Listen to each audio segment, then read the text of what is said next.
اعوذ باللہ من الشیطان الرجیم بسم اللہ الرحمن الرحیم نحمده ونستعینه ونصلی علی رسولہ الکریم السلام علیکم ورحمۃ اللہ وبرکاتہ۔ گزشتہ کئی دنوں سے ہمارے کچھ ساتھی ایصال ثواب کے حوالے سے کچھ سوالات پوچھ رہے تھے کہ ایصال ثواب کا طریقہ کار کیا ہے۔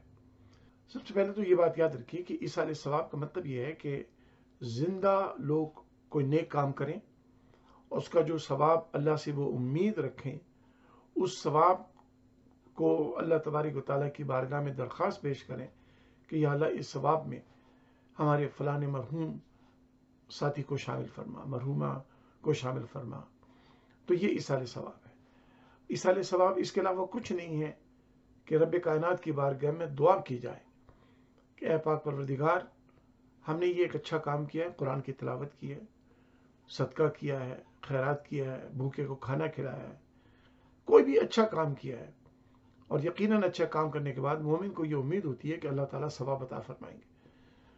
تو جب وہ امید الحمدللہ مومن کی ہوتی ہے تو اس مومن کی یہ فراخ دلی ہے، مومن کی یہ ذمہ داری ہے کہ وہ جب اللہ کی نعمتوں کو حاصل کرے تو ان نعمتوں کو شیئر بھی کرے۔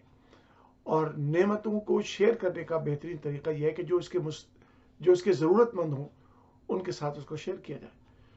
ایک آدمی الحمدللہ، ایک انسان، ایک فیملی جس کو اللہ نے کھانا دیا ہے، تو اگر وہ اس میں سے بھوکے کا حصہ بھی نکال دے تو یہ شیئرنگ ہوگی اور یہ بڑے ثواب کی بات ہے۔ ایک انسان کو اللہ نے دولت دی ہے، وہ غریبوں کی اس سے مدد بھی کرے، دولت تو اس کی ہے، اپنی محنت سے کمائی ہے، لیکن یہ شیئرنگ ہے، اس کا بڑا ثواب ہے۔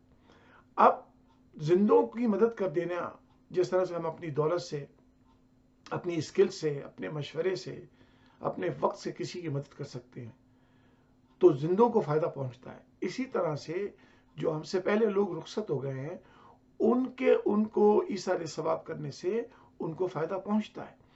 اگر یہ فائدہ نہ پہنچتا ہوتا تو قرآن کریم میں کبھی بھی اس کے لیے اللہ تبارک و تعالیٰ یہ حکم نہ دیتے کہ دعا کرو ربنا اغفر لنا ولاخواننا الذین سبقونا بالایمان، اے اللہ ہمارے ان بھائیوں کی، ہماری ان بہنوں کی مغفرت فرما جو ہم سے پہلے دنیا سے رخصت ہو گئے۔ ہماری دعا یہ کرنا، یہی تو ایصال ثواب ہے۔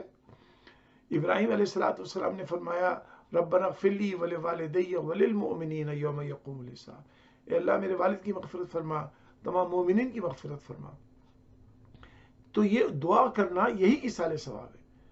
اب نبی دعا کرے تو اس کا تو سارا عمل ہی نیک ہے، تو لازمی طور پر یہ اللہ تبارک و تعالیٰ ان کی دعاؤں کو قبول فرماتا ہے۔ ایک عام مومن اچھا کام کر کے اللہ سے دعا کرے تو یہ اس کا ایصال ثواب ہو۔ اسی کا نام ایصال ثواب ہے۔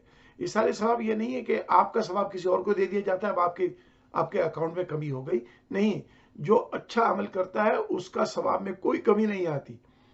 جیسے آپ اپنی دولت شیئر کرتے ہیں تو آپ کی دولت کم نہیں ہوتی۔ نبی پاک صلی اللہ علیہ وسلم فرمایا انسان جب صدقہ کرتا ہے تو اس کی دولت میں اضافہ ہوتا ہے، کمی نہیں ہوتی ہے۔ تو جب آپ غریب کو کھانا کھلاتے ہیں تو آپ کا کھانا کم نہیں ہوتا ہے بلکہ بڑھتا ہے۔ اسی طرح سے جب آپ نیک کام میں جو آپ کو ثواب ملا ہے، آپ اس میں کسی گزرے ہوئے بھائی بہن کو، یعنی جو ہم سے پہلے فوت ہو گئے، ان کو شامل کر لیتے ہیں تو آپ کے ثواب میں کمی نہیں ہوتی ہے۔ اللہ تبارک و تعالیٰ اپنی رحمت سے آپ کی اس قربانی کو ان کے لیے فائدے کا سبب بنا دیتا ہے۔ تو ایصال ثواب ہوتا ہے۔ اس کی بے شمار احادیث بھی موجود ہیں، قرآنی آیات بھی موجود ہیں، بس میں اتنا ہی عرض کرنا چاہتا ہوں۔ ایک وہ چیز جو ہمارے انڈیا، پاکستان، بنگلہ دیش میں ہمارے چند لوگوں میں، ایک خاص گروپ کے لوگوں میں پھیل گئی ہے، وہ بالکل صحیح نہیں ہوتی۔ وہ کیا ہوتا ہے، جیسے بہت سارے لوگ کہتے ہیں جناب اب تو فیس بک یعنی سوشل میڈیا آ گیا ہے، واٹس ایپ گروپ آ گئے، اس میں لکھتے ہیں جناب میرے دادا کی، میری نانی کی، میرے فلانے کی مغفرت کے لیے آپ 100 دفعہ یہ پڑھ دیں، 100 دفعہ یہ پڑھ دیں، اتنا یہ کر دیں، اتنا قرآن پڑھ لیں، اتنا سپارے پڑھ لیں، اور اس کے بعد میری ملک کر دیں۔ تو یہ جو طریقہ کار ہے، یہ اس کا کوئی ثبوت نہیں ہے کہ کسی کے ملک کرنا۔ اور میں نے یہ دیکھا ہے کہ ہمارے بعد خاص طور پہ انڈیا، پاکستان میں خاص طور پہ یہ ہوتا ہے کہ جناب آپ پڑھ کے فلانے پیر صاحب کی ملک کر دیں، وہ دعا کریں گے۔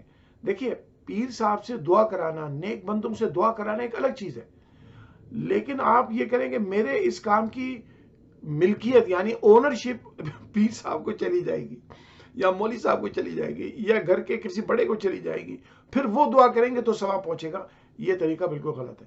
آپ جو نیک کام کریں وہ اس نیک کام میں مرحومین کو آپ خود شامل کریں, اللہ کی بارگاہ میں دعا کریں. یہ جو طریقہ کار ہے مل کر دیں, ان کے مل کر دیں, یہ بالکل نہ قرآن سے ثابت ہے نہ حدیث سے ثابت ہے, نہ اس کی ضرورت ہے, بلکہ اس کو بدعت کہا جائے گا, بالکل کہا جائے گا, کیونکہ اس کا کوئی وجود ہی نہیں ہے. اللہ تبارک و تعالیٰ ہر انسان کی دعا کو سنتا ہے, خود سنتا ہے.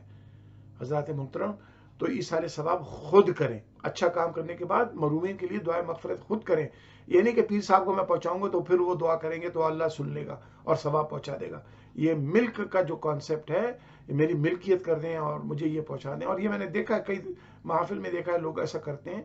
تو یہ عاملین نے, جعلی پیروں نے, لوگوں نے اپنا کنٹرول رکھنے کے لیے کہا کہ بھائی ہم دعا کریں گے تو اللہ کو, مرحوم کو ثواب پہنچے گا. یہ بالکل نہیں ہے. اللہ تعالیٰ گناہ گاروں کی پہلے سنتا ہے, نیک کاروں کی بعد میں سنتا ہے. یہ بھی بات صحیح ہے.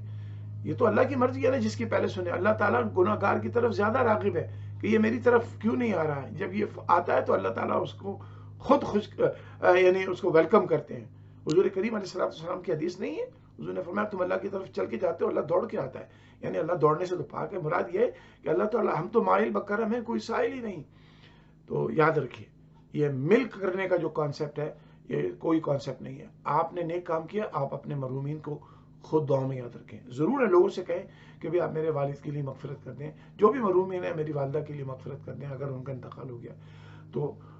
لیکن یہ ملک کرنا, یہ اسی لیے میں کہتا ہوں کہ یہ چیزیں جو ہمیں روکنی چاہیے. جو حضور کا طریقہ ہے, جو صحابہ کا طریقہ ہے, حضور کی اہل بیت کا طریقہ ہے, بزرگان دین کا طریقہ ہے, قرآن سنت سے جو ثابت ہے, بس وہی صحیح ہے. اللہ تبارک و تعالی ہمیں ہدایت پر رکھے اور ہمارے مرحومین کی مغفرت فرمائے. وصلی اللہ علی حبیبہ محمد و آلہ و اصحابہ وبارک وسلم.